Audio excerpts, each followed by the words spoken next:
Team India रो wicket keeper batsman Rishabh Pant पड़िया को ओह्लैवा प्रस्तुत अछंती। एने तारीख घोषणा करिसंती भारतर पूर्वतन अधिनायक सौरभ गांगुली। दुर्घटना परे पंत केबे फेरिबे से नहीं बारंबार प्रश्न उठुतिला बेले फैंस मानक अपेक्षार अंत घटिछि। तेबे आपण भी जदि ऋषभ पंत फैन होइथांती ताले पंत एही वीडियो को गोटे लाइक एवं चैनल को सब्सक्राइब कर दियंतु।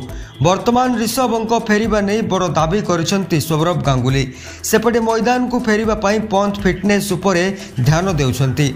से वर्तमान एनसीए तथा नेशनल क्रिकेट एकेडमी रे कड़ा अभ्यास जारी रखिछंती।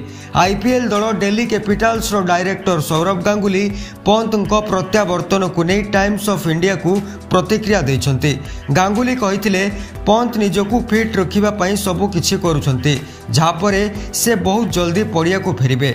आमको आशा रही जे एनसीए मार्च 5 रे पंत को खेलिबा पई अनुमति देबो।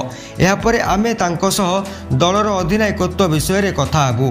पंत को नहीं आमको अनेक सतर्क रहिबा पई पड़िबो, कारण तांको पाखरे तांकर लंबा क्यारियर रहिछि। रिपोर्ट अनुसार आईपीएल 2024 रो आरंभ मैच गुड़िकरे पंत विकेट कीपिंग करिवे नहीं। दल रे ऋषभ पंत केवल जड़े बैट्समैन रो भूमिका निभाइबे। एनसीए रो मंजूरी मिलिबा परे 5 मार्च को दिल्ली कैपिटल्स रो कैप्टेनशिप रो दायित्व नेबे बोली सौरभ गांगुली कहिथिले। दुर्घटना कारण आईपीएल 2023 को मिस करथिले ऋषभ पंत, जेउथिपाई दलर कमांड डेविड वार्नर को दिया जायथिला। कहिदेबाकू चाहबू जे 2022 रे ऋषभ पंतंकर भयंकर कार दुर्घटना होइतिला। एही दुर्घटना से अल्प के बंची जाइथिला बेले गुरुतर आहत होइथिले, जहाँपर क्रिकेट रु पूरा गोटे वर्ष पई दूरे रहिथिले पंत।